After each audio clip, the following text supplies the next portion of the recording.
For decades, one might argue since Arne Næss first coined the phrase deep ecology rather than shallow ecology in 1972, there's been a brewing subculture of attention to cultivate ecological consciousness. School, and all education really, has been a fertile ground for critique given schooling's adherence to a certain industrial growth status quo of society. And this adherence prevails when it's clearly emerging that to do so is an exercise of denial of ecological realities. The shift has been evolving such that the idealist is now the one who is intent on preserving the status quo. That's a big shift.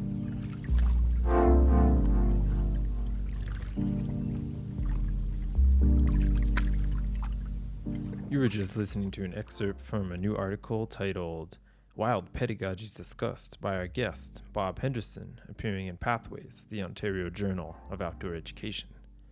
Thanks for tuning in, everyone. This is your host, Josh Bennett, and these are Transnatural Perspectives. This is the show where we put nature in focus as we cultivate global perspectives on society and culture across environments and landscapes. So far, so good, everybody. In the past week, it's been really great to receive some feedback from all our listeners out there about our first full-length episode. And if you haven't listened to that episode on ecologizing education, you should really check it out. It was really awesome to talk to Estella and Sean then. Also, if you haven't already subscribed, please do so as well and share this podcast wherever you can, as well as you can follow the show on Facebook and Twitter and stay up to date and even contact the show if you want by good old email. That is really the best way you can support the show, so just keep spreading these ideas out to the people's ears and keep this thing growing. More info about that in the description below. Now on to the conversation. We're back in Canada today, and this time we're in Ontario with our guest Bob Henderson. Bob is a writer, speaker, educator, and travel guide from Ontario, Canada, who served close to 3 decades as professor of outdoor education at McMaster University in Ontario. Bob is a seasoned canoe and ski guide, taking students on long journeys in the wilderness that facilitate joy and ecological consciousness. Bob has put together a number of books on wilderness heritages, storytelling, and eco-philosophy, including one of my favorites, Nature First, Outdoor Life the Friluftsliv Way, which was actually the first English language anthology of writings on Friluftsliv. And for those of you who are not familiar with this term Friluftsliv, Friluftsliv literally means the free air life, and it is a Norwegian word, or it appears mostly as a Scandinavian word actually, that describes the phenomenon of outdoor living, outdoor traditions, and outdoor lifestyle that you see and experience so much here in Scandinavia. So we're going to definitely mention that quite a bit today, as we might mention quite a bit in a lot of episodes, because it's something that I've researched and interests me a great deal being here in Norway. So Bob currently serves as the resource editor for Pathways, which is the Ontario Journal for Outdoor Education. And if you haven't checked out Pathways already, I recommend. It is a tremendous wealth of information for both academics, teachers, practitioners, and really just anybody interested in human nature connections. It's this kind of journal that is actually fun to read and I would say accessible for everyone. It's not just for academics, and it's also not just written by academics. It's written by teachers, practitioners, academics, all kind of mixed up, some really nice artwork, poetry. It's just a really nice thing to sit down and read and relax. And it also offers some really practical methods of stuff, technique, games, all kinds of stuff that you can use in your daily life, as well as I use it quite a bit in my teaching practice. The most recent issue of Pathways is edited by Bob, and it focuses on wild pedagogies, and as well as includes a number of articles by Bob and many other great minds from the world of the outdoors. And if you dig deep enough, you might even find a little article in there by me. Just a little shameless self-promotion there. Bob is a prolific character, and we seem to bump into each other in various locations around the world, always with a good conversation, and this time it happens to be on this podcast today, where we will dig deeper into a number of topics including Friluftsliv, what Bob calls the third way, the anti-adventure narrative, the role of the facilitator, technology in the wilderness, wild pedagogies, cultural change, and how education can be political under all circumstances, among many other things. So for more information on Bob, you can check out his website, bobhenderson.ca. And with that being said, I'm going to turn our conversation now over to the conversation. Thanks for tuning in, everyone, and see you on the other side with some reflections. Enjoy.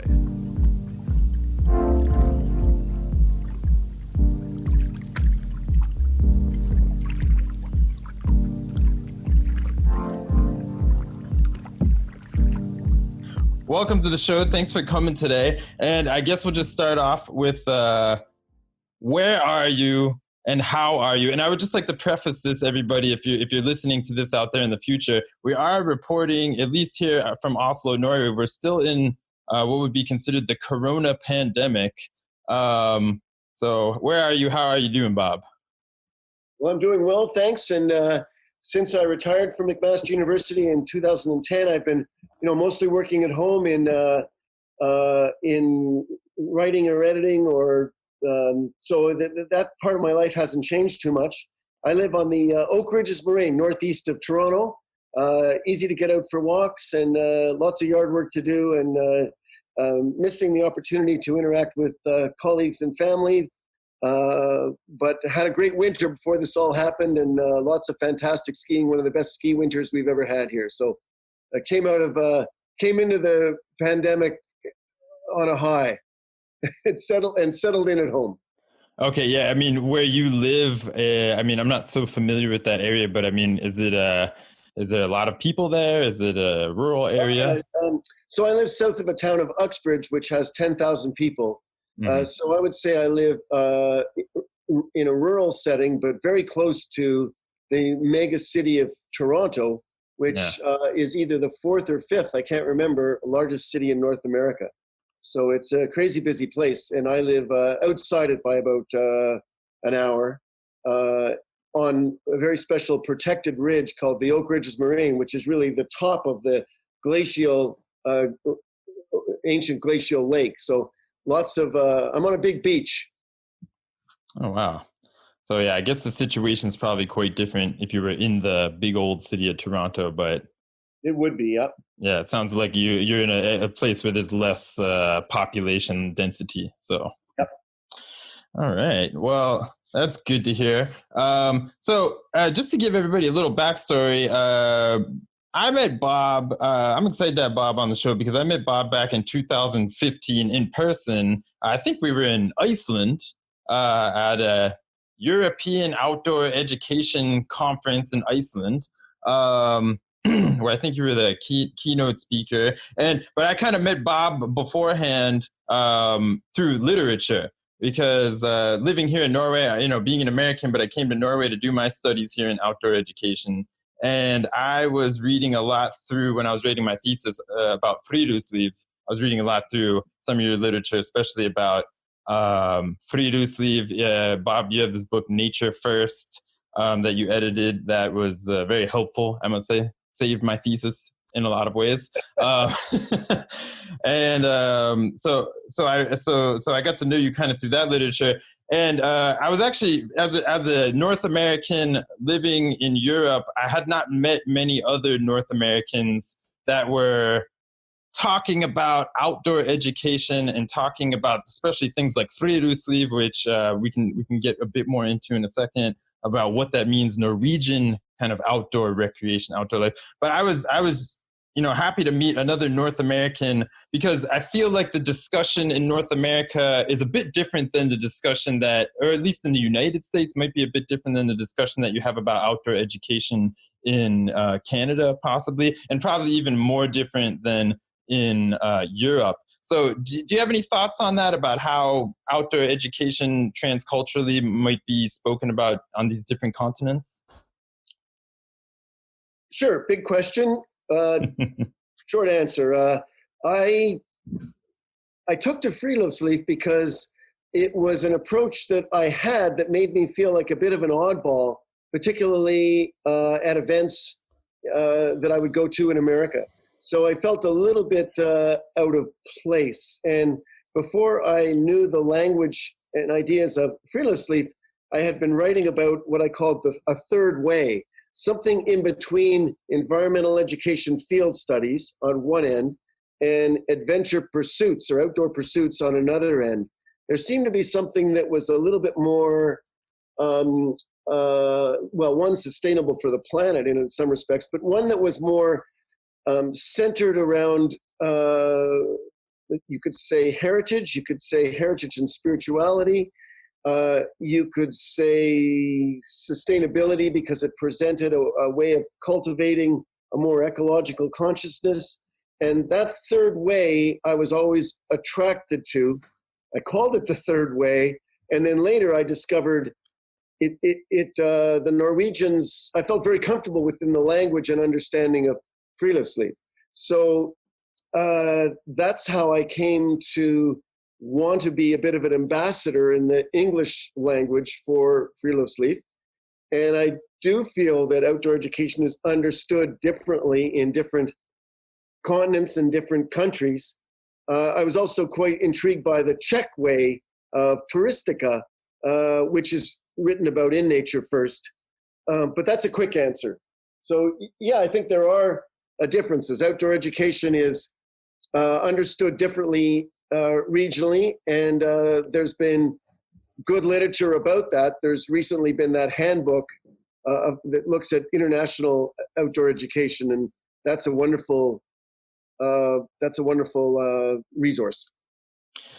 Right. Yeah. So for those of you out there that are listening that have no idea what we're talking about when we mention Friluftsliv, we're two people here that like to rate about this stuff. So I'll give my first glance at that. So Friluftsliv is a Norwegian word. It's actually three words kind of smashed into one, because you know how they like to do it in these Germanic languages. They smash all the words together into one big long word. It means the free air life. And it's something kind of, I would say it for me also coming to Norway and finding out about this phenomenon, we could call it Friluftsliv, was also kind of my answer to putting words to this idea of something different, something that's not sports, but something that's not exactly also like regimented recreation. It is kind of something in between. It's this just idea of like being in the nature, being in the nature. I can't remember exactly who said it. I use this quote all the time, although I always forget who actually said it, but something like, to be in the nature is to gain empathy with the nature. And once you gain empathy with the nature, then you kind of learn to take care of the nature. So that's always the kind of impression I've ever had of Friluftsliv. What about you? When did you first come to this idea of Friluftsliv? Was it in a certain time period, or before? Did you learn about it before you came to Norway, or was your relationship with that? My first article about Friluftsliv was in The Trumpeter, a journal of the ecosophy. And I noted recently that I wrote that in 1995. So in a way, you said nature first helped save your thesis. Comically, Friluftsliv helped save mine because it helped me understand what I was thinking of as, quote, the third way. And what I'll pick up on what you said, Josh, was the notion that really resonates was the being. So I didn't like the aggressive using nature as a sparring partner, ego-driven conquistador travel. I'm going for the superlative aggressive things, but this sort of human against nature kind of thing. But I also thought that the study of nature, as in field studies, was these were two extremes, and I thought in between that was a more just hard to identify because it was just a simple being, and that's hard to articulate. So my quick way of doing it is to rely on some Norwegians and just listen to them long and hard, and then distill out what they've said to the smallest. Because often I don't have. If you say outdoor education to somebody, they usually have some preconceived idea as to what you are as an outdoor educator. In the English language, if you say I'm a Friluftsliv-based educator, they've got to ask you more. So you're free to articulate without preconceived ideas. That appealed to me. And then when asked what the heck Friluftsliv is, I always had to be brief, and I would say, well, it's mostly about being well or dwelling well in nature. Well, what does that mean? Well, there's got to be joy. So as Niels Farland would say, first there must be joy. And then there was this understanding that nature was primary and everything else in outdoor education was secondary. So the actual experience of being in nature was primary, which helps distinguish it very much from sport.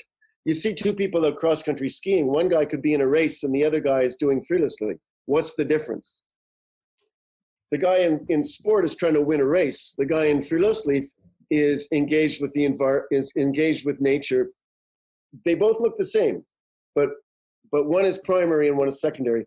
But I've always, so first there must be joy, nature must be first, but in connection with that is an understanding that culturally, there's an understanding that there's an inherent wisdom in the open air. And I certainly didn't grow up with that in my Canadian outdoor culture. I didn't grow up with the notion that there's an inherent wisdom in being out of doors. There's a quote out of Norway that nature is the true home of culture. That tries to capture that. So that's my quick understanding of Friluftsliv when I get a chance to share it. I'm just curious, like rolling back just a second. So if this idea that there's like an inherent wisdom in the nature is something that you kind of found through this idea, or let's say, I like to describe it even as like a cultural phenomenon of Friluftsliv. What was the common narrative that you're referring to that you grew up with in Canada? You know, because I got into outdoor education, I would answer that question by saying, go back, so I can be brief. It was, you were either gravitating towards environmental education with a field studies component, or you were gravitating towards outdoor pursuits. But my background was leading, initially through children's summer camps, leading long canoe trips. Now, a long canoe trip has a really big middle. There's a beginning, an end, and a middle. When that middle is big, a lot of great things happen. And the trips that I was leading in my sort of formative early 20s, late teens were 30 plus days long. My own kids at the same camp ended up going on and then guiding 50 plus day canoe trips. Wow. So those are really, those have a big middle. I used to, at McMaster, guide 9-day experiences as a summer experience, and then 6 as a winter. And I argued that I couldn't go out for just the weekend because the trip had to have a middle. And if you go out Friday and come home Sunday, it's pretty hard to grab an intense middle. And what happens in the middle? That's the time of creating an ambiance where one can be well in nature, where one can engage and really gain a kind of awareness that doesn't happen at the beginning and end. It's about the middle. I'm taking that maybe in a direction, in a way I've lost touch with the question. So we might have to revisit the question again. No, but I think that's actually interesting. The essence, whatever that phenomenon is that happens on a journey or on a trip. I know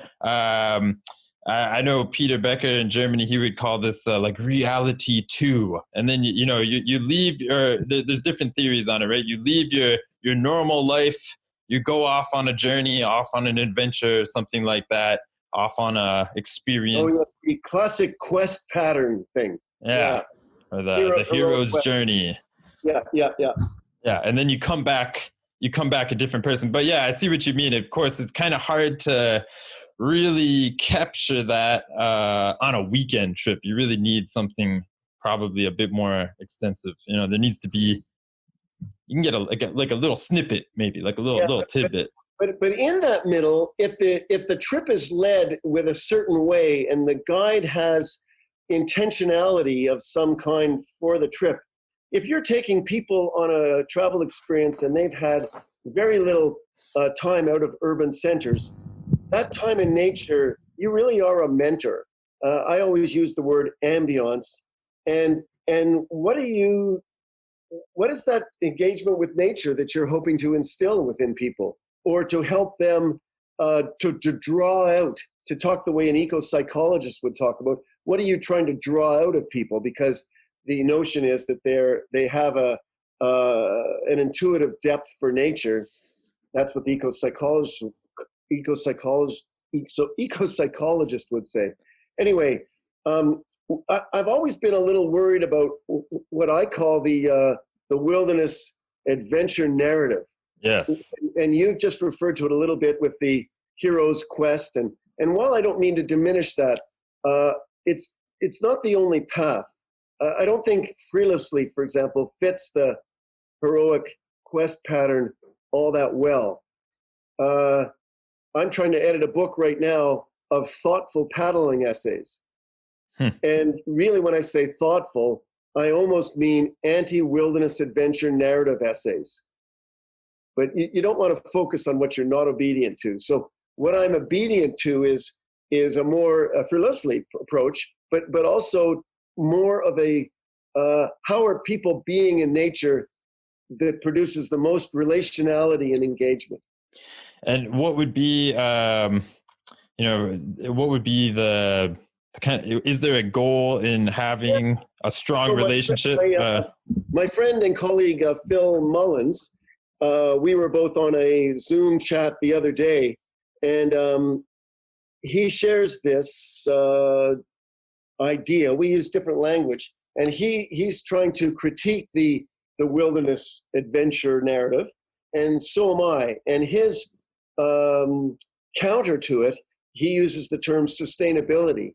And because I'm so influenced by the Arnie Nesses and Sigmund Crawleys and Nils Farlands, I've been more inclined to say the goal of, and certainly when I was guiding trips, the goal was in some way to cultivate ecological consciousness. I grew up in a heyday of a deep ecology thinking, where we realized that we just, the status quo, to live in the status quo is idealism.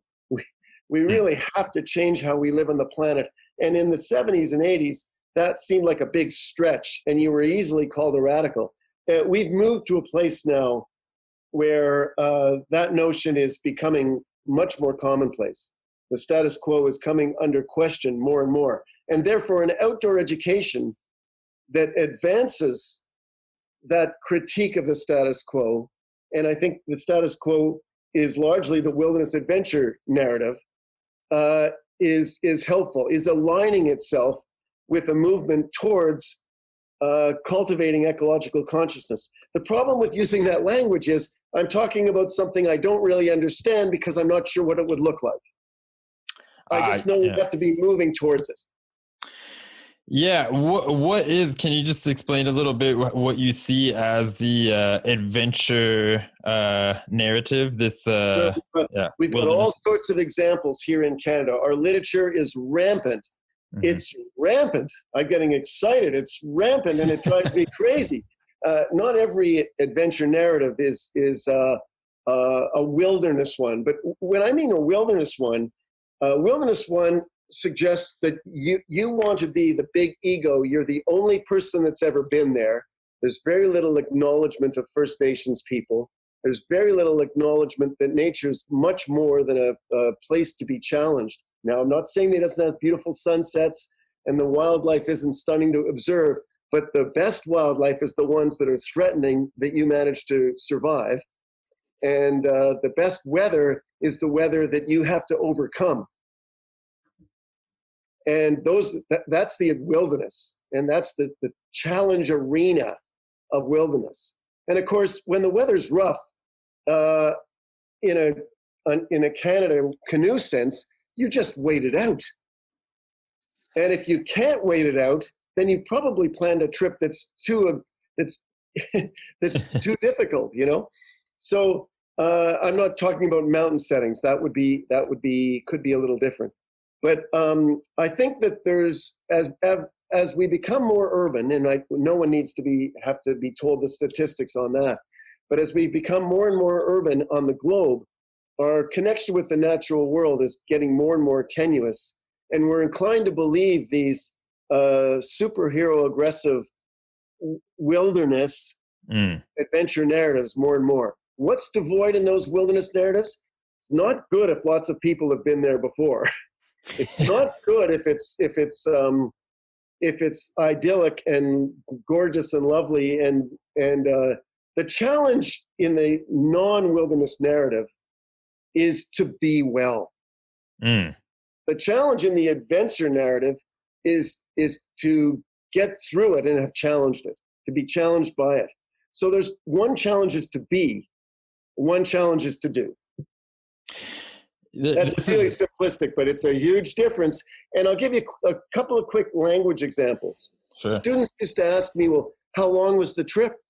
Like how many kilometers did we go a day? Or how many kilometers is the trip overall? And very intentionally, I would go, well, I don't know. I mean, that's just not, you can look it up. I mean, go ahead. It's not important to me. And most students then didn't bother to look it up because if it wasn't important to the guide, why should it be important to them? And when a student said, oh man, I could be in the middle of nowhere out here. Or I could be the first person that's ever walked in this trail now that we're, not this trail, now that we're walking through the bush. I go, are you kidding me? You're in somebody's home. In fact, the area that we're traveling, probably in the late 1800s or 1900s, was much more busy than it is now.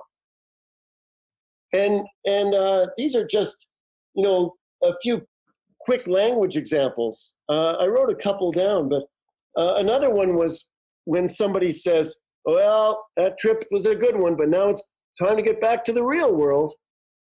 What is the real world? What is the real world? And that was such a diminishing statement of what we've been doing. So there is this wilderness language, wilderness adventure narrative plays out in our language, and one can willfully try to show an alternative by setting an ambiance where people go, oh, all right. Like just for example, downplaying time. You could say, well, we got to be up at 6 and off the site at 8 to make our site by 4 o'clock. I'm thinking of a canoe trip now. Or you could say, well, we should get up with the sun because that's when it's most beautiful. And we should give ourselves enough time to really enjoy the site in the mid-afternoon. Now, those are two very different ways of looking at something. One maintains the challenge of doing, and the other suggests a challenge to the culture of being.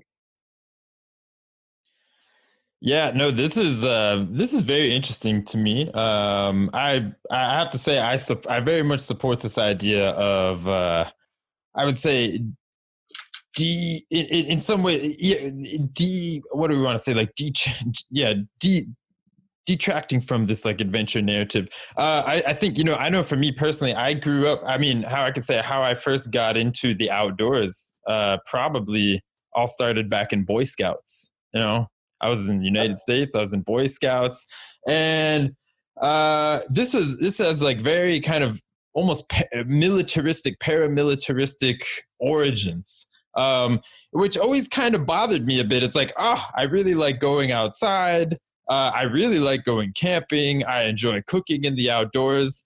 I don't understand where standing in these lines, wearing these uniforms that they don't even feel good in the outdoors, getting that alpine start and making sure you wake up at 4:30 in the morning and all this kind of stuff. So these two things kind of didn't go together for me. And I think that's a bit of what you're talking about. In many ways, I think it's a problem too that, because we have this very, especially in North America, this very challenge-oriented adventure narrative going on. In some ways, it turns a lot of people off that would potentially be more interested in the nature if, for example, it's more just an experienced approach, being wellness approach. And that's a big one because I'm going to get back to this adventure narrative literature that sells really well.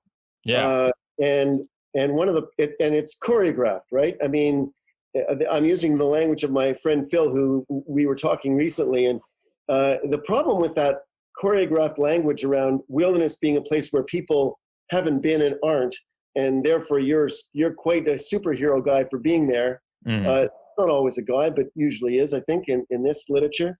I'm worried about where it takes us. I don't think it takes us in a place that's going to help the planet help us as citizens on the planet become more ecologically minded and grounded. Yeah. So I think we have to have very lofty aspirations in outdoor education.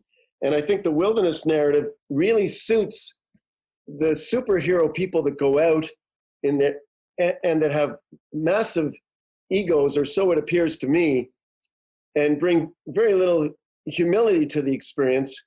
Well, as I said, it sells well. So the audience isn't inclined to go, well, I could do that. And heck, I'm going to get my family together and, we're going to put together some gear and we're going to go out and go on a little weekend trip. The literature doesn't promote that in any way, shape, or form. It basically says, I'm a big person out here, and you're just somebody that's reading my adventure. You can't do this. And that isn't part of the Friluftsliv notion. The Friluftsliv notion is access. It's all about access. So it's a bit hostile is not the right word. It's a bit guarded against the wilderness adventure narrative, the classic wilderness adventure narrative with its quest pattern and its challenge, the challenge to do assertively. So I worry that it's taking us down to a place where nature is diminished in terms of larger relationality with it.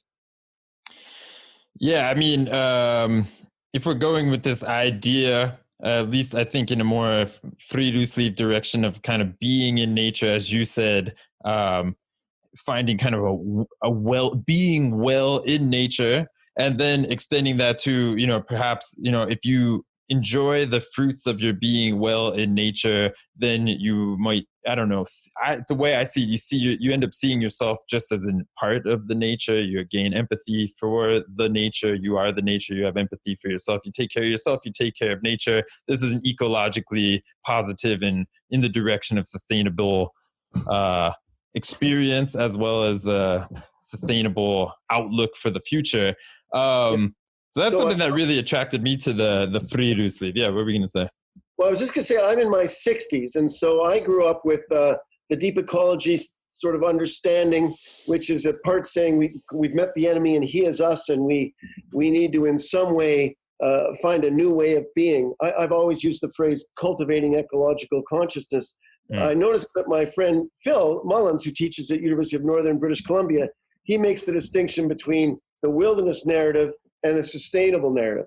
So I don't use the word sustainable, but it's the same thing. I'll just call it ecological. But I like the way he says sustainable, because he's suggesting that the wilderness narrative isn't sustainable. It doesn't take us down that path. Yeah, and what you're saying. What you're saying about this literature, and I mean, what are we talking about here? Some real life examples, stuff like, Outdoor Extreme Magazine and like X Games, Extreme Sports, 24-hour, obstacle course through the mountains and the river, like this kind of stuff. I don't know. I think I like the term. I like to call it like charismatic super activities, stuff that really grabs your attention, but is very unattainable by most people. Yeah, in Canada we have, and I must say they're impressive characters. I'm not denying that, but there's collection of sort of superhero endurance athletic canoe trippers, and I've always been very much admired of the Australian Andrew Brooks, and in conversation with Birgit Dahli, a Norwegian Friluftsliv educator, and they came up with this, basically in conversation, Birgit was saying, oh man, I've been looking at these North American magazines and these British magazines, and he basically said, it just looks like a bunch of nature acrobats and narcissistic journalists. And that's always struck me as a defining distinction. Not to say that doesn't exist in Scandinavia, but it exists, I'm comfortable in saying it exists to a much lesser degree. And there are other approaches to engage with the natural world. And as outdoor educators, we have to appreciate that we are choreographing experiences for our students, or we're mentors. I like the word ambience. We're setting an ambience for how they're going to probably perceive nature. And if you want to get people up at 8 o'clock or 6 o'clock so they're off at 8, and you want to have lunch at noon, whether they're hungry or not, that's one way of doing it. Another way of choreographing that experience is to say, it would be great to get up with the sun because it's the cool part of the day and it's calm and gentle and beautiful, more beautiful than the heat of the day later on, perhaps. And it's a special time. Those are, again, different ways of creating an ambience for an experience. And we've got to intentionally think about those things because we are charged with providing the way people will probably look at the natural world. The less experience they have, the more they're going to rely on their guide to set that ambience.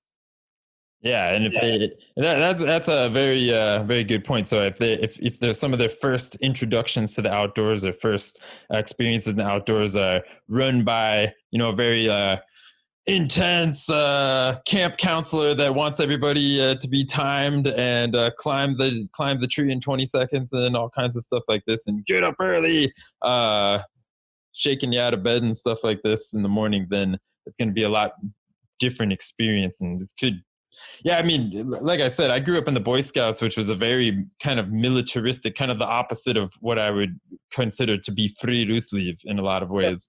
And while the Boy Scouts was militaristic, we had a school called the St. John's School in Canada, which was very religious. So that was a muscular Christianity kind of thing. Yeah. And the Boy Scouts was militaristic because it originally started as the woodcraft movement by Ernest Thompson Seton, and its original thrust was to emulate the Iroquois Confederacy of New York.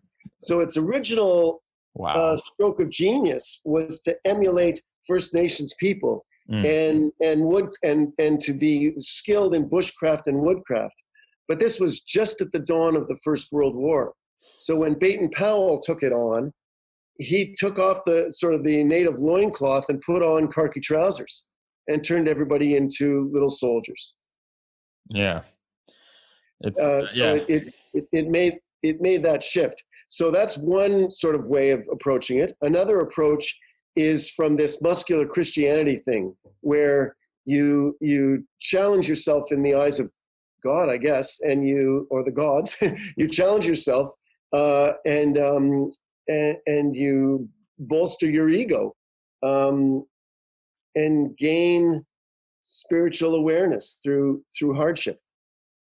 I don't really see a lot of that in Friluftsliv, and it's not part of the ecological approach that I'm hoping I can be part of engendering. And I know it's not what Phil Mullins is talking about when he says the sustainability approach. Interesting. Sounds like we got to get Phil on here now to respond to this. Great. Just a little bit more. One thing I was thinking about, because here in Norway, where I'm at right now, and where I've been kind of being in for a while, is this whole Friluftsliv thing the past 6 years or so. What's interesting to me is that, I would say as I grew up here in Norway, I mean, for those of you that don't know me, I came to Norway in the first place to study basically Friluftsliv through this amazing program that we had called the Transcultural European Outdoor Studies Master's Program, which Bob, you were a part of. I think you were guest lecturing at some point, so you saw us in motion over there. So I really grew up as an adult, I would say, again, here in Norway in this culture under the terms of Friluftsliv. But interestingly enough, especially studying at a place like the Norwegian School of Sports Science, where you have the Olympiads of the future. It's studying, you're studying outdoor education in a place like that. You quickly come to see that that's not the whole culture, but a very significant part of the culture over here. So one thing I always found interesting, and you have the same highly competitive sport going on over here. Some of the most competitive people I've ever met are, training at the Norwegian School of Sports Science. And as the Friluftsliv people, sometimes you're almost the let's say the weirdos in the corner, the but a very well accepted group at the sports genre here. But the interesting is there is a definite difference. There's the idre in Norway, and then there's the Friluftsliv, and these are two different things. The idre is the sport, and the Friluftsliv is, I guess, Wikipedia says outdoor recreation, so I guess we can call it that. But I think it's Friluftsliv is outdoor recreation plus a lot of cultural context, definitely. Niels Farland has a good way of saying that succinctly. He says, yes, it's outdoor recreation, but it's an outdoor, well, actually, he wouldn't want to use the word outdoor recreation, but it was said, he would say it was, it's outdoor education that's saturated in values. I've liked that phrase. And by saturated with values, we go back to this idea that there's an inherent wisdom. Outdoor education in North America, anyway, implies that there's a state of well-being. Did you have a good time? Yes. That was my goal. I was successful. Outdoor education implies, and this is work by Bert Horwood in Canada here, outdoor education implies that it's the activity's done for a certain end, so an end in itself. So one is an end in itself. That is the recreation idea. Was there well-being? Yes. Good. Outdoor education implies that it's a means to an end. Now, my means, I've just said, is to cultivate ecological consciousness, and I'm thinking really big there. That's a vision. Yeah. So those are, again, very different ideas. And, I knew that my colleagues at McMaster that were in a phys ed program, that were physiologists and what have you, just heard outdoor education and just would assume that I was teaching outdoor skills, like, how to be a better canoeist. Yes. Okay. Gotten this many times. Yeah. Of course, that was just a sidebar. You had to know how to canoe to be well on the water. And I wasn't really that worried about the skills.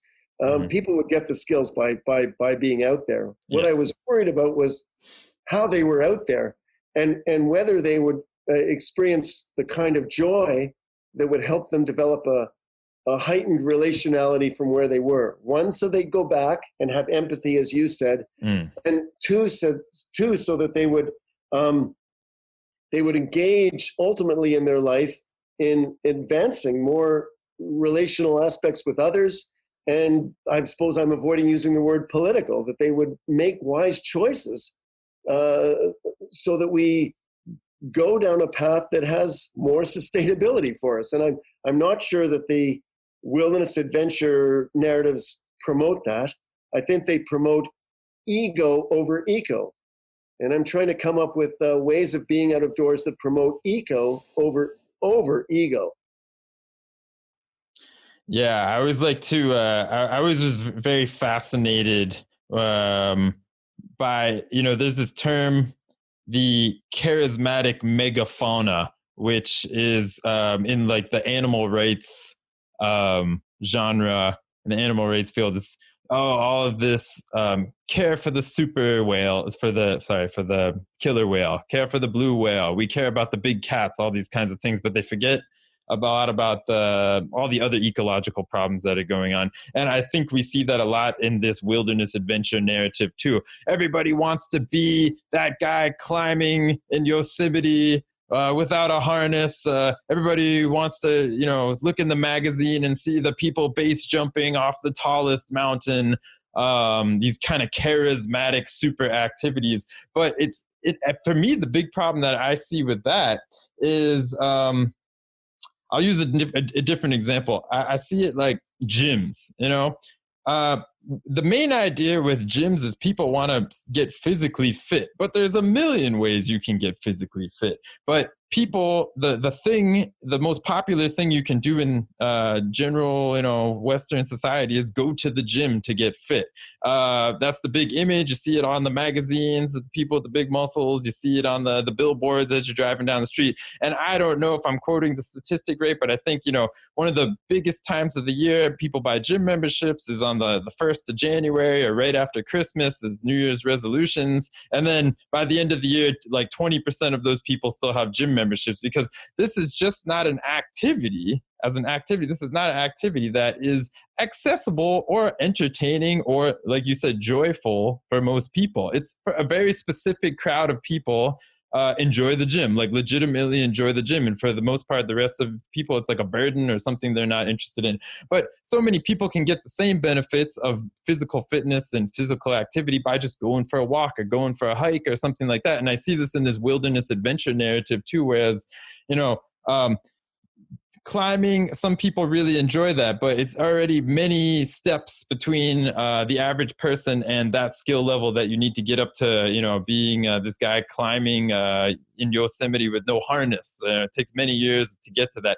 What about the little guys? What about the small, enjoyable activities that, like you were saying in the beginning, can be easily disregarded? And I think we need to promote this more, probably. For sure. If we want to get more people outside, more people empathizing with nature, connecting with nature, feeling themselves and enjoying nature, it can really be by the smallest things. I think I've met a lot of people in my time who have trouble doing the simple things because they want to do the extreme things. And like you said, they kind of disregard some of the more simple joys in nature. And I think it's in some ways, ironically, very challenging, even more challenging for people to do things like be still in nature or take a long walk with no particular destination. Or, can you walk from this end of the mountain all the way to the top and down to the other end of the mountain? Like, that's hard for a lot of people to do. Have you had experience, have you experienced this when you're taking people out, your students in the past? Well, the first thing that comes to mind is a colleague of mine, Brent Cuthbertson, who passed away sadly a few years ago. And he used to experiment with the idea of taking students on canoe trips without a map. Yes. And what he was really after was much of what we've been talking about, is disorienting people a little bit. So another kind of learning, you have to do a certain unlearning for there to be a new kind of learning to happen. One of the highlights of my career was hearing a student being interviewed. I wasn't there. And she was asked if there's been any changes in her life based on going on this canoe trip with Bob Henderson, essentially. And she said, "Oh, I don't know. I mean, it's really hard to say. Oh, well, I mean, I don't wear a watch anymore."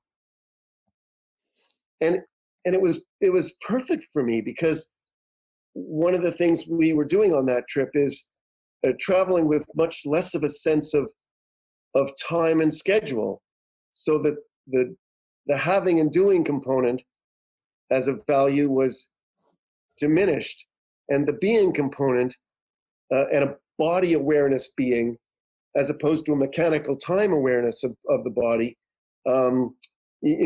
was exaggerated. It was emphasized. So for her to say, "Well, I don't wear a watch anymore," meant that was moving towards that goal. So anyway, that's where I went when you brought up that theme. Yeah, no, it's interesting too, because of course, this is a big topic, but when it comes to the technology in the wilderness, of course, there is a lot of benefits to having things like Google Maps, being able to take pictures with your phone while you're out there. But there is something to be said for just sometimes just wandering and leaving that stuff, letting your senses, even in urban areas. I like to try to not use Google Maps sometimes and just... Yeah, I try to be very careful about the technology I use. Yes. I'm very negative on filters, water filters. if we're traveling in a place where I'm going to, and I might be using North American language here, but if we're traveling in a place that I'm going to call pristine, and I essentially trust the water, then I trust nature. And I don't use water filters, and people are not getting sick. Giardia, if it does happen, is usually because people haven't had good personal hygiene. So I'm not saying it doesn't happen. I'm just saying the joy of drawing water from the lake on a hot day is worth, what I'm going to say is hardly a risk at all. So I'm just using that as an example of saying I'm pretty light on technology.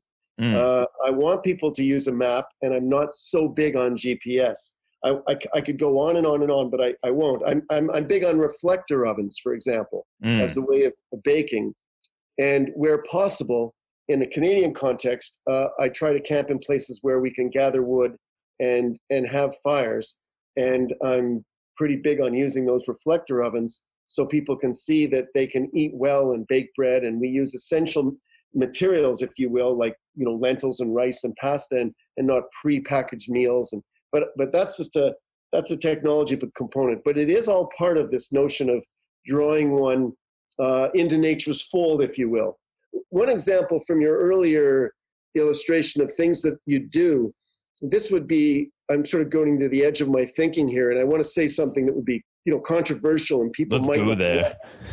In the 30-day canoe trips that I used to guide years ago with children's summer camp, we would have food drops. So we would pre-package food, and at about a 14-day interval, food would arrive by a truck or what have you, and we'd have a food drop. We'd pick up new food, or in some cases it was flown in, depending on the budget of the trip. And what I discovered after a year was the trip went on a lot better if I withheld the kids' mail. Interesting. So I'm sure this would be considered unethical, and I'm not disputing that. But I would hold the mail after the 14 days so that the middle of the trip could be strong, as strongest. So, for example, if a boy or girl was talking about their boyfriend and girlfriend back home a lot, and then they slowly eased away and thought less about that and started talking about more, to rather than talking about what burgers they were missing, or, you know, they missed Coke or ice cream. All of a sudden they just sort of got into the flow of it, and they were excited about the food that we had. There was less talk about back home and more talk about the present. Well, I withheld the mail on 2 trips so that kids wouldn't get that and wouldn't get sort of thrown back into their life, so that middle could be stronger. And then I'd give all the mail in the last segment so that they could ease off the trip, because it's equally as important to get people onto the trip wisely, but equally important to get them off the trip wisely as well. So I would give all that mail at the end. And I knew that if there was a real crisis or something critical, then there would have been a phone call, because I phone out as a guide, and I would have been given that critical information. So I don't think I was really doing anything terribly unethical. I could argue from an ecological standpoint, I was trying to make the middle stronger for the best relational context to the experience. There's a quote by John Steinbeck that says, people don't take trips. Good trips take people. Ooh. And I wanted to be part of the latter approach there. I wanted the trips to really take people. But you see, if you're out there for outdoor recreation, then you're just trying to have a sense of well-being. But as a guide, I was always more of the educator, looking for looking for something significantly more, and hoping I could be part of that. This is I think a very good example of the idea of, you know, being a facilitator. I think a lot of times I get a bit confused sometimes. I'm an educator? Are we facilitators? I guess a little bit of both. I mean, sometimes you're more doing like direct teaching, but this is the art of facilitating, kind of doing some stuff behind the scenes. You have this, knowledge because you've had this experience before that this is going to work out in a certain way. I think in Norway, in Friluftsliv, they might call it conwaying. I like this term, where you're kind of it's the job of the guide in a lot of ways, not just to direct, but also to navigate the journey in a way that you see effective. The guide will present a way. That's where the conveying is so important. And in Friluftsliv, that way is connected with culture change in its most deep, extreme form. So all this, I think, is part of this sort of movement that is percolating around a notion called wild pedagogies. Yes. And I think I've talked to you as a wild pedagogue who understands that nature is a kind of co-teacher out there, that everything isn't dependent on the guide, that the natural world is a very significant voice in the experience. And the guide is trying to produce an ambience for nature to come strong.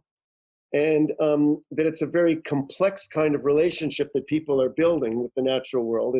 These experiences are complex. It's not a, and also that there's a notion that we have to change how we dwell on the earth. And that's a quick, not complete, but a quick summation of some of the touchstones or principles of wild pedagogies. And that just strikes me as a good way to finish, because more and more there are outdoor educators that are seeking approaches and articulation of what we're talking about here today. To me, I see it a lot of this like accessibility in wild pedagogies. We've been talking a lot about accessibility so far. Do you think, in Friluftsliv, do you think that this new kind of percolating of this idea of wild pedagogy, I mean, what does that mean to you exactly? Is it injecting an idea of wildness or wilderness into pedagogy, like outdoor learning, or into general classrooms? How does this like factor into the educational experience? It's acknowledging, I think, that all education is political. We choose to draw on certain topics and choose to not. If we were to do butterfly studies and study the migration of butterflies and the life cycle of butterflies, and not explore the political dynamic of butterflies, the loss of butterfly habitat, etc., we would be shortchanging the educator, shortchanging the learner. Wild pedagogies, I think, wants to be, I hesitate to use the word radical, but wants to bring a perspective that acknowledges the political without diminishing all the other aspects of the learning experience. I think the wild pedagogy notion is a contemporary version of an outdoor education that's always been there. It's contemporary phrasing. In the early 70s in America, there was a guy named Steve Van Meter who had language like acclimatization and then later sonship earth. He was bespeaking much of the same values as the wild pedagogy folks are talking about. He was doing it in the 70s, and it was language that was extreme and was fringy for its time, but it was embraced by a lot of educators who, again, identified that we have to change how we dwell on the earth.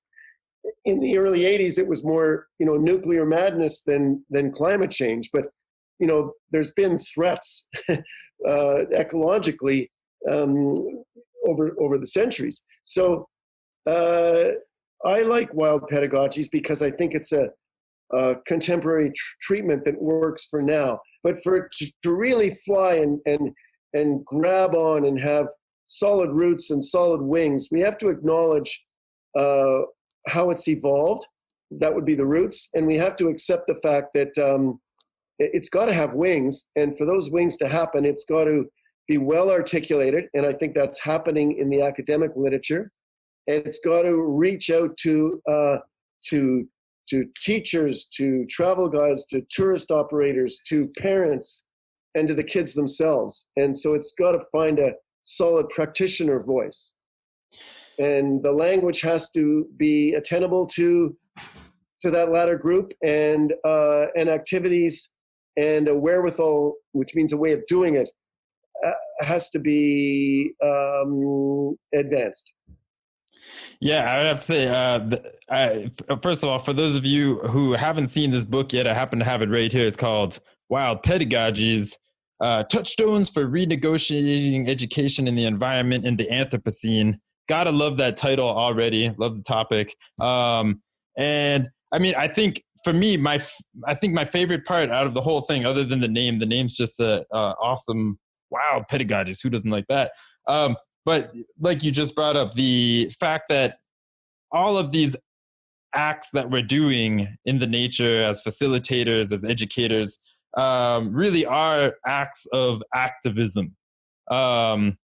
We understand, we should, understand now what's happening in the world. We've got, lots of issues with sustainability, cataclysmic climate change, all of these kinds of things. And I don't know, the way I took this, this idea of wild pedagogies, especially with this subtext of renegotiate education in the environment and the environment in the Anthropocene, is really like, okay, we've come this far now. We've done a decent job ramping up the environmental and outdoor education platform. We've got a lot of educational programs, homes,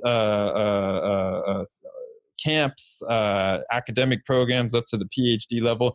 But where are we now? So in a way, this is kind of maybe hearkening in or putting a name to the real issue that we need to address now here in outdoor education, is this idea that we're in the Anthropocene, we're infecting the environment, and nowhere else do we have a better opportunity than bringing people out into the outdoors to raise these kinds of issues.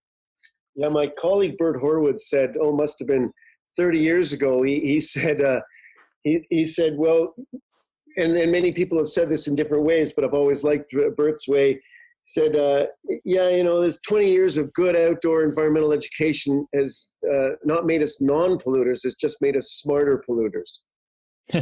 Yeah. We've got to move that. But speaking to somebody who's living in Oslo, I'm thinking of Ustendali, who was the UNESCO representative for Norway at one point in his career. And I had lunch with him in the year 2000, and I'll never forget it. And he said to me at one point, Friluftsliv at the same time, he said, Friluftsliv is both a tradition and a counterculture at the same time. And that's one that I think I understand what he meant, but he left me with something that's been, I've enjoyed being puzzled by throughout, since then. So what are we now? So for quite a long time. So I think that Friluftsliv in its simple form has strong elements of being traditional and also having roots in the culture, but it's also a counterculture because it's in a sense the way the Romanticism movement was countercultural. And it's trying to hold on to the notion that nature is primary and not let us become cyborg beings. And in that sense, it's countercultural because the culture is moving us towards becoming cyber beings. So we've got to so Friluftsliv is a challenge. I think outdoor education is a healthy challenge to that. And Friluftsliv then is both a tradition in its simple activities of cross-country skiing and hiking and berry picking and adventure traveling to some degree, but it's also countercultural in that it's keeping the relationship with nature dominant. Yes, that's again, it's kind of attacking, I think, and this is kind of a good way to summarize here, is that it's really important to attack from all sides at this point in time when we're talking about being aware in nature and coming up with sustainable solutions, finding a third way in these kinds of activities, no matter what these activities are, because we are dealing with some pretty dire climate situation right now, to put it lightly. I think with this idea of wild pedagogies, Friluftsliv, if you can inject that into any different parts of your life, it doesn't matter whether you're maybe an art teacher, a science teacher, an English teacher. There's ways that you can, or a lawyer, can do environmental law. There's ways that you can inject these theories kind of into all avenues of life, all professions, even if you're not directly working in a outdoor education, which I think is amazing. We need to kind of attack from all sides. And I think that's what Friluftsliv has kind of taught us so far, as being a tradition, but also a form of activism. And now wild pedagogy is kind of re-asking some of these questions and renegotiating some of these ideas about where are we now and where are we going with this idea of education and outdoor experiences. Just to wrap up, maybe in the last couple minutes, I wanted to mention that you do run or help edit a pretty awesome journal, at least for in my opinion, called Pathways. And if I'm describing this right, Pathways is the Journal of Outdoor Education from Ontario, but written in a way, delivered in a way that I would say is a bit more accessible than a lot of other academic journals. Do I got that right? Pathways is a practitioner-friendly journal. It's edited by Kyle Clark now. I had been its editor for a number of years, and it had a few other people centrally involved. Kate Harris is another. And what it's been is a very accessible journal for practitioners where they could read academic literature presented in a more friendly way, and also friendly in terms of practitioners writing their practice and writing their conceptualization. So it was always meant to be a hybrid for practitioners and for academics, written by practitioners and academics. In the UK, they have a journal called Horizons. It does some of the same things. So it's not wildly unique, but it's trying to be part of that stream of writing that caters to the widest audience. And we're pleased with it. And at some point we decided to try to become more international, and that wasn't hard at all. We reached out to authors primarily in the Northern Hemisphere, and now we are, in my mind, international with writings from Finland, Norway, Iceland, UK, where else? Spain, Turkey. So we're pleased with that. We say the Ontario Journal of Outdoor Education, that's where we emanate from, but we like to think our readership is mostly the Northern Hemisphere. And we also are read in Australia and New Zealand. There's about 20, 30 libraries. I'm not sure what the number is now. They receive it, and practitioners and academics from around the globe. So yeah, we're pleased with it. And it's been going since 1989.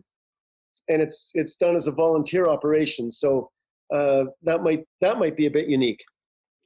Yeah, I just wanted to mention that because it is a really great journal. I know I've used it a lot just for research. Just it's nice to read in general. So it's, I would say, very much more accessible than a lot of other academic journals.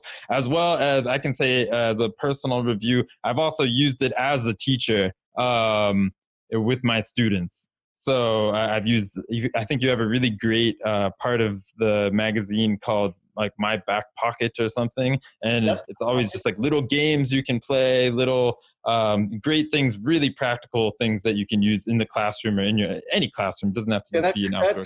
That column was sort of be something you can use on a Monday morning when you've got nothing.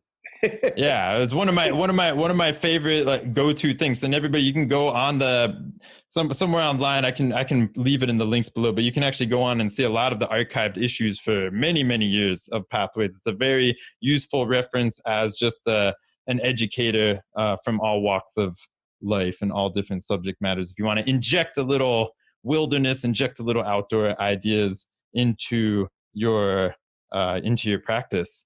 Yep. Our website is www.coeo, C-O-E-O, for the Council of Outdoor Educators of Ontario, coeo.org, and you'll find the link to Pathways. And our spring issue, which is being worked on right now, has a theme of wild pedagogies based on a conference where you and I both attended, that was held in Finse, Norway in August, September of this year. Yeah, that's really exciting. So we're looking forward to that coming out. And I think we'll have to get you back on the show again. Maybe we can talk that next time. Thanks a lot, Bob, for coming on the show. Hey, thanks for the opportunity to talk with you. Yeah, it was really great talking to you, and we'll see you again soon. Absolutely. Pleasure. Bye for now.